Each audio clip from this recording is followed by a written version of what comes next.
तो अब तक हमने देखा जिन्हू और उसके टीममेट्स एक डबल डंजन में चले जाते हैं जहां उनका सामना होता है गॉड से, जो एक एक करके उनके सारे टीममेट्स को मार रहा था। पर जैसे तैसे करके सॉन्ग और जूही वहां से भाग जाते हैं और वहां जिन्हू अकेला बच जाता है। वो स्टैचूज उसे मारने ही वाले थे, तभी उसके सामने एक स्क्रीन अपेयर होती है जिसमें लिखा होता है कि तुमने प्लेयर बनने के सारी रिक्वायरमेंट्स को पूरा कर लिया है। क्या तुम्हें ये एक्सेप्ट करते हो? अगर तुमने ये एक्सेप्ट नहीं किया तो तुम्हारा हार्ट 0.02 सेकेंड्स में धड़कना बंद हो जाएगा। फिर जिन्नू उसे एक्सेप्ट कर लेता है। इसके 3 दिन बाद जिन्नू को एक हॉस्पिटल में होश आता है। जिन्नू देखता है कि उसके हाथ और पैर दोनों सही सलामत है। फिर उसे लगता है कि वो सब बस एक बुरा सपना था। तभी उसे मिलने हंटर एसोसिएशन से 2 हंटर्स आते हैं। वो उसे बताते हैं कि वो 3 दिनों से बेहोश था। जिन्नू उनसे सॉन्ग और जूही के बारे में पूछता है। वो कहते हैं वो दोनों जिंदा है, पर सॉन्ग का एक हाथ कट चुका है, तो वो शायद हंटर्स को छोड़ दे। और जूही की मेंटल स्टेट बहुत ख़राब हो चुकी है और उसका ट्रीटमेंट चल रहा है, और शायद वो भी हंटर के काम को छोड़ दे। तुम्हारी पूरी टीम में से सिर्फ 6 लोग ही जिंदा बच पाए। हाँ, माना कि हंटर्स का काम खतरनाक है, पर ऐसे केसेस बहुत ही रेयर होते हैं। और जब वाइट टाइगर्स गिल्ड का एक टीम इन्वेस्टिगेशन के लिए अंदर गई तो उन्हें वहाँ कोई स्टैचू नहीं दिखी। वहाँ बस तुम मिले, और अगर उन्हें डेड बॉडीज नहीं मिलती तो इन सब के जिम्मेदार बस तुम होते और ये एक मजाक कहलाया जाता। पर असल में ऐसा नहीं है। जिन्हू, क्या तुमने री अवेकनिंग एक्सपीरियंस की है? अवेकनिंग के बाद कोई भी हंटर अपनी पावर्स को नहीं बढ़ा पाता, पर कुछ रेयर केसेस में हंटर्स री अवेकनिंग एक्सपीरियंस करते हैं, जिनसे उनकी पावर इतनी ज़्यादा बढ़ जाती है कि वो ए रैंक या फिर एस रैंक जितने पावरफुल हो जाते हैं। कैंग और वो अपने साथ एक स्टोन लाए थे जिससे वो जिन्हू की पावर्स को मेजर कर सके। जिन्हू खुशी खुशी उसके ऊपर अपना हाथ रख देता है, इस उम्मीद में कि कम से कम वो ए रैंक तक तो पहुंच ही जाएगा। पर उस मशीन में उसकी पावर बस 10 यूनिट्स ही दिखाती है, जो कि एक नॉर्मल ह्यूमन जितनी है। वो दोनों सोचते हैं कि ये इतनी कम पावर्स के साथ एक हंटर कैसे बन गया। इन दोनों ने बेकार में ही मुझे एक्साइट कर दिया। लगता है इन्हें यह स्क्रीन नहीं दिख रही। उतने में जिन्नू की बहन जिन्ना वहाँ आ जाती है और उसे डांट लगाती है। और फिर एक लंबे लेक्चर के बाद जिन्नू उसे पूछता है, क्या तुम्हें ये स्क्रीन दिख रही है? जिन्ना कहती है, नहीं, मुझे यहाँ कोई स्क्रीन नहीं दिख रही। फिर जिन्ना वहाँ से चल जाती है और जिन्नू उसे स्क्रीन को टच करता है तो उसे पता चलता है कि ये सारी चीज़ें उसे ताकत देने के लिए है, और उसमें उसके लिए कई सारे गोल्स भी है, जैसे 100 पुशअप्स, 100 सिटअप्स, 100 शॉट्स और 10 किलोमीटर की रनिंग। और अगर ये उसने पूरा नहीं किया तो उसे पनिशमेंट मिलेगी। अरे मजाक कर रहा है क्या? मैं तो अभी तक हॉस्पिटल से डिस्चार्ज भी नहीं हुआ, 10 किलोमीटर कैसे भागूंगा? और वहीं दूसरी तरफ चोही चाइन को बता रहे थे कि उसे एक बी रैंक रेड में इंस्ट्रक्टर के तौर पर जाना है, जिससे वो उनके नए हंटर्स को ट्रेन कर सकते हैं। इसके लिए चाइन बेस्ट है, पर चाइन कहती है कि मुझे नहीं लगता कि मैं उन्हें कुछ सिखा सकती हूँ। फिर चोही चाइन से कहता है कि तुम्हें ज़्यादा कुछ नहीं करना, बस लड़ना है, और बाकी के सब वो तुम्हें देख के ही सीख लेंगे। हमारी गिल्ड देश के 5 सबसे ताकतवर गिल्ड्स में से एक है, पर हम इंटरनेशनल लेवल पर कुछ नहीं है। और भले ही हमें हंटर्स की रैंक ना बढ़ा सके, पर उन्हें प्रैक्टिस देकर उसकी कॉम्बैट स्किल तो हम इम्प्रूव कर ही सकते हैं। फिर हम देखते हैं कि रास्ते के बीचों बीच एक नया पोर्टल खुल जाता है, और वहीं जिन्नू के सामने एक सीन अपेयर होती है जिसमें लिखा होता है कि तुमने अपना आज का गोल पूरा नहीं किया, इसलिए तुम्हें पनिशमेंट मिलेगी। और फिर वो एक रेगिस्तान में पहुंच जाता है जहाँ एक बड़ा सा सैंडपेंट मॉन्स्टर रहता है, और उसकी पनिशमेंट ये थी कि उसे 4 घंटों तक वहाँ पर सर्वाइव करना होगा। और वहीं नर्सेज देखती है कि जिन्नू अपने बेड पर नहीं है। वो उसे यहाँ वहाँ ढूंढती है, पर वो उन्हें कहीं नहीं मिलता। और वहीं दूसरी तरफ जिन्नू जैसे तैसे करके वहाँ सर्वाइव कर रहा था। वो मॉन्स्टर उसे खाने ही जा रहा था कि तभी 4 घंटे पूरे हो जाते हैं और वो हॉस्पिटल में फिर से टेलीपोर्ट हो जाता है। फिर अगले दिन जिन्नू अपनी बहन जिन्ना को फ़ोन करके बताता है कि वो कुछ ही दिनों में घर वापस आने वाला है। फिर हम देखते हैं जूही जिन्नू से मिलने जा रही थी। फिर वो 2 नर्स को बात करते हुए सुनती है कि देखो उसे, वो रोज़ की तरह अपनी ट्रेनिंग कर रहा है। हाँ, माना कि हंटर्स नॉर्मल ह्यूमन के मुकाबले जल्दी ठीक होते हैं, पर फिर भी मैंने उसे आराम करने के लिए बोला था, पर वो नहीं माना। और वहीं जिन्नू कहता है, मुझे जगह 4 दिन हो चुके हैं और अब मुझे ये चीज़ समझ आने लगी है। पहले स्क्रीन मुझे मेरी हेल्थ बताती है, और दूसरी मुझे डेली क्वेस्ट के बारे में बताती है, और तीसरी स्क्रीन से मुझे मेरे क्वेस्ट पूरा करने के बाद जो रिवॉर्ड्स मिले वो पता चलते हैं। फिर हम देखते हैं जिन्नू को एक रिवॉर्ड से किसी डंजन की चाबी मिलती है, और वो उस डंजन की लोकेशन उस स्क्रीन पे भी देख पा रहा था। पर डंजन के नाम सुनते ही जिन्नू को वो सब फिर से याद आ जाता है, और फिर वो हॉस्पिटल में अपनी मॉम से मिलने जाता है। और फिर हम देखते हैं एक पास्ट का सीन जहाँ जिन्नू की मॉम अचानक बेहोश हो जाती है और तभी जिन्नू और उसकी बहन उसे हॉस्पिटल में लेके जाते हैं और तब उन्हें पता चलता है कि वो अब एक इंटरनल स्नब्बल में चली गई है और ये बीमारी पोर्टल के पर होने के बाद से ही शुरू हुई है और ये सिर्फ 1000 में से किसी एक को ही होती है।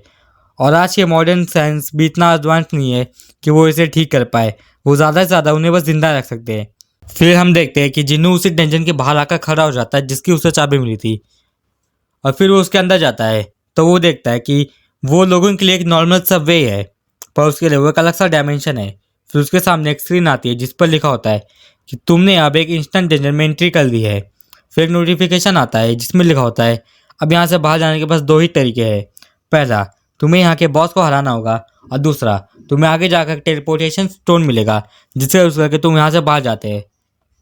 फिर जिन्नू सोचता है मैं तो एक ही रैंक मॉन्स्टर को भी नहीं मार पाता, अकेले एक डजन कैसे क्लियर करूँगा। और इतने में उसके सामने 3 गॉब्लिन आ जाते हैं और वो उस पर हमला कर देते हैं।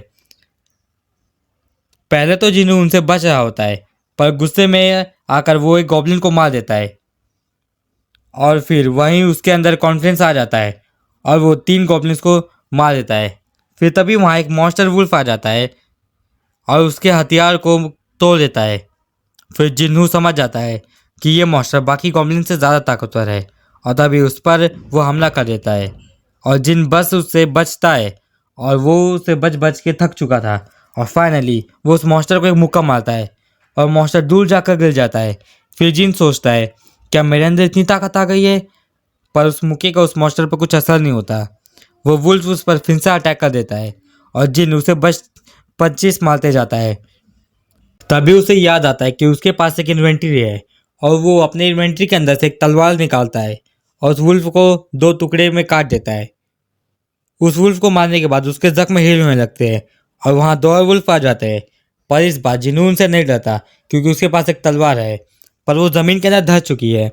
और तभी वो मॉन्स्टर उसके ऊपर हमला कर देते हैं और ऐन मौके पर वो तलवार निकल जाती है पर एक मॉन्स्टर उसे अपने मुंह से पकड़ लेता है।